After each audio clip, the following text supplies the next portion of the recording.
I'm Andrew Armstrong and welcome to the back office. Big unboxing today, or unbagging. I have a fair idea what this one is. It might be one of the more exceptional items to come to the back office. Indeedy it is. There's no way you could guess what it is yet though. So I shall hack and slash a little bit more. It's absolutely amazingly well wrapped. Crikey.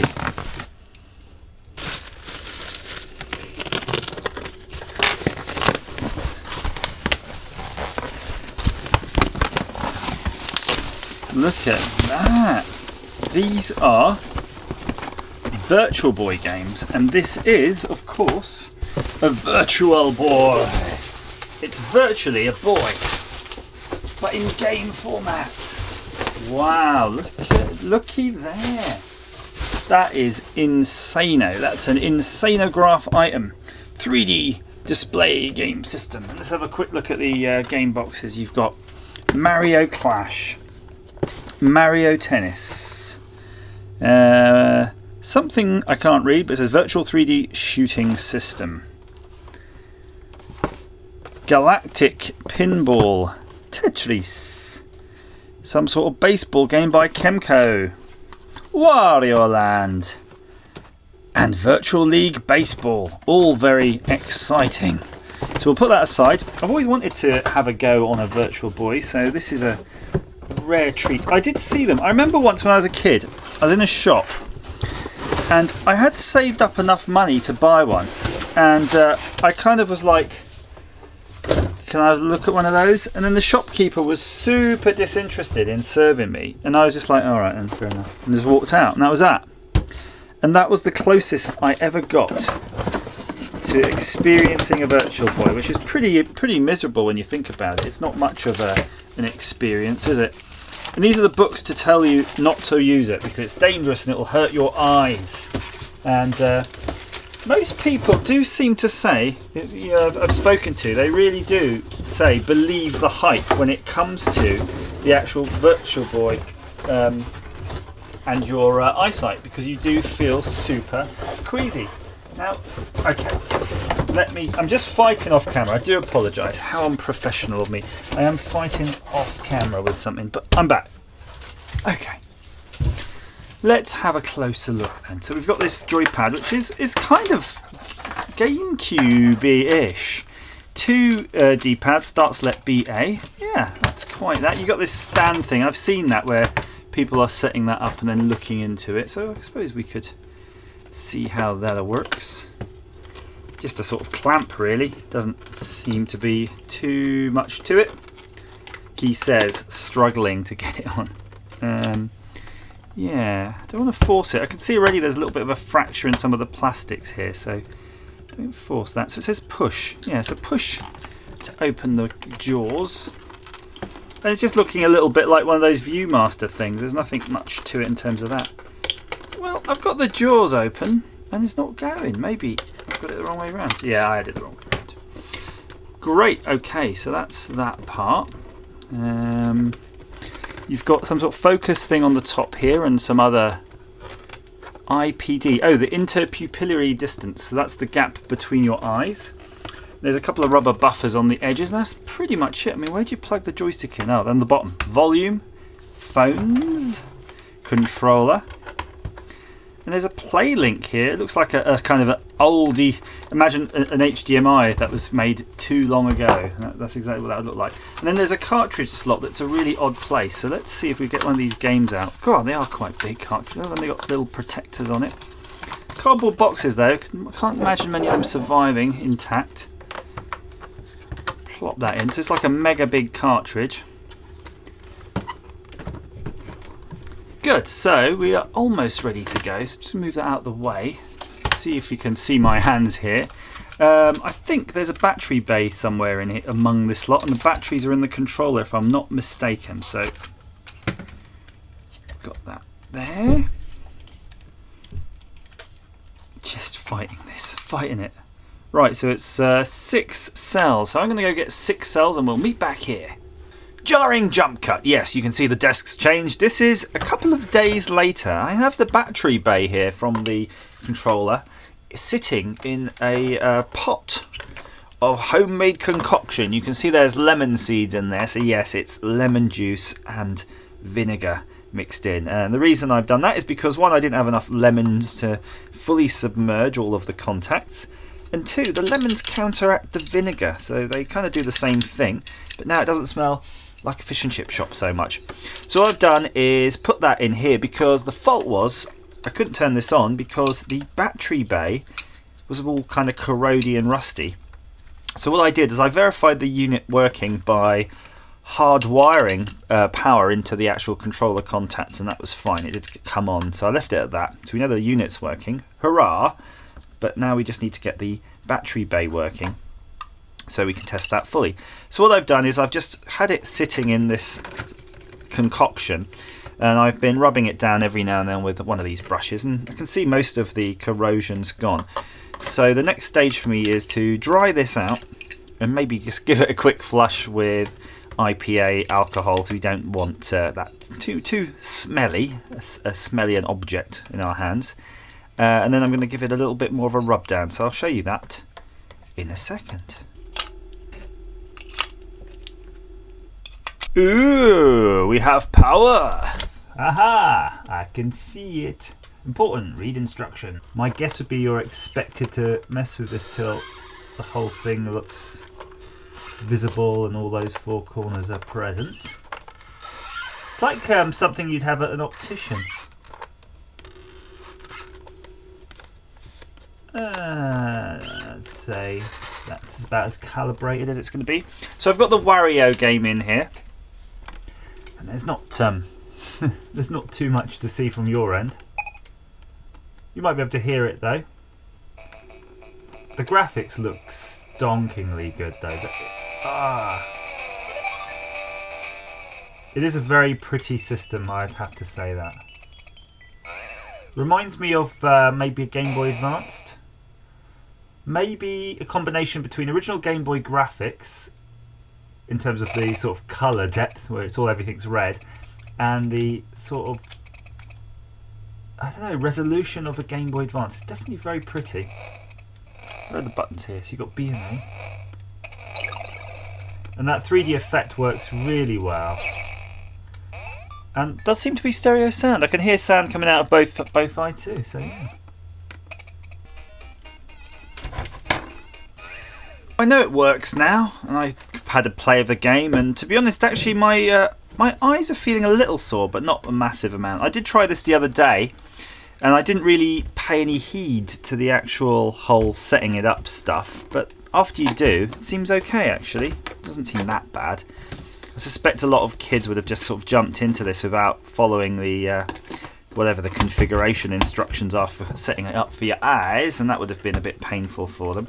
So I'm just going to disconnect it now. I think I've had enough. I'm not going to play too much. It's a nice, interesting experience. Yeah, I'm not sure wouldn't want to sit there and play a lot of it too much. But then I don't have that much time to play games in general. So looking at the cartridges though, it's really interesting. It's got pins in the unit and holes in the actual cartridge, and they are like in the spring loaded. You can just about see they're in a sort of spring loaded thing that pushes back and the pins pop out, which is quite nice, isn't it? It's quite a high density connector. But I did notice something when I was fiddling. So we've done the cleanup of the battery, by the way, and if it's just nice, smells lovely. But when I was looking at this bracket, there was a crack in it here, right there. You can see that there. So I just want to have a look, see if there's anything I can do to sort of help that. It does look like something you could 3D print if you really needed to. I suspect there might even be a model, although that could be just wishful thinking. It's the sort of thing that I kind of wish I had a 3D camera, one of those scanning camera things that could turn something into an STL image. Because I'd no way to spend the time to model that. Crikey, look at that, that's how that works. So when you open the legs, let's see those bits rotate around, no wonder. It's a lot of strain on that thing. still, I'm just going to pop a little wee bit of arrow dye on there. So it's got some sort of something on there. Might work, might not. Ooh, we're running low. We're running low. Come on now. One bit. That's all we need. Good, I think I've got a little squiz left in that. We'll get our specialist mixing screwdriver. Don't be afraid to use your tools as other tools. I found the best way to mix arrow dye is with these small screwdrivers because the tips are quite fine and you can get them in. You've got little wedge shapes on the edge. Slot head, of course, not a Phillips or a posi drive. And then if you leave a big old dollop on the end like that, let it dry with a big old dollop on the end and you can just pull that off. It'll just snap off. It won't stick to the metal. So we're going to take our piece here. All I might do is put it all on, let it splurge a bit, and then just get a bit of alcohol on a bit of a rag, and then just wipe off the excess from the front. So, will that do the trick? Yes. And what you can see from the back actually, as the metal bits won't touch that bit inside there, if you want to, you could load that up, and if you had something like a bit of loose fibre, glass fibre or loose carbon fibre or something, you could put it in there and make your own carbon fibre reinforcement. But I'm just going to go with the whole glue right now. I should have probably buffed it up though. If you're doing it yourself and you've got a Dremel, just make it a bit all raggedy for this glue to get some purchase in here. But you know, better than nothing. Better than nothing. I'm going to wipe that away. Although, look, it's trying to actually come apart. Might go find a little G-clamp and wipe that away. I forgot this is 5-minute epoxy, so I better get cracking with this while I can. Ah, you're taking too long. There we go. That's nicely sealed it up. Another bag, another little baggie. It's handy having all these little baggies around sometimes. Got our IPA just to the side here.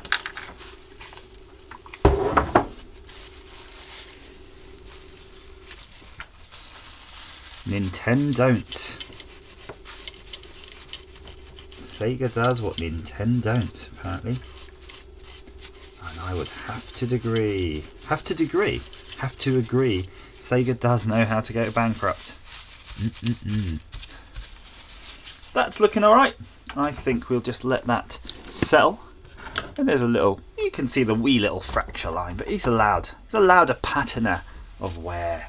Let's do it! It's been a while now. It's probably been about an hour actually, and just to show you, I did chuck a bit of paper in there. There was a bit of paper, the kind that resistors come in, and I thought, oh, I'll put that across there like a strap, and it's all resined in. If you look here, by the way, anything up to this level you could fill with resin. So you could put this, plasticize this whole region. There is a little bit of over resining on these bits here, and that could make the arm retracting slightly sluggish. So let's just get rid of that. And it's nice and brittle. The resin is brittle. It doesn't have any fibre in it. I do have reinforced resins, but life is too short to mess with those, and the ones I've got are super fast curing. So which way round? Ah, that's revealing, isn't it? You need more arms than an octopus to do this. Get that on there. Get that in there. So what are the bets on the first test? That thing's going to split right up again.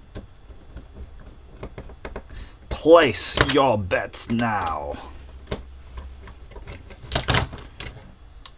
Bonsai style. So I'm just thinking to myself, maybe I'm going to crank these, make sure they're nice and tight. I think that'll take the strain off the bracket. Right, yeah, see, they're nice and tight. Sure. Oh, it did open already, look. Wow, not only that, it actually cracked in another place. No, no. Oh, yeah, I can see why now. Ah.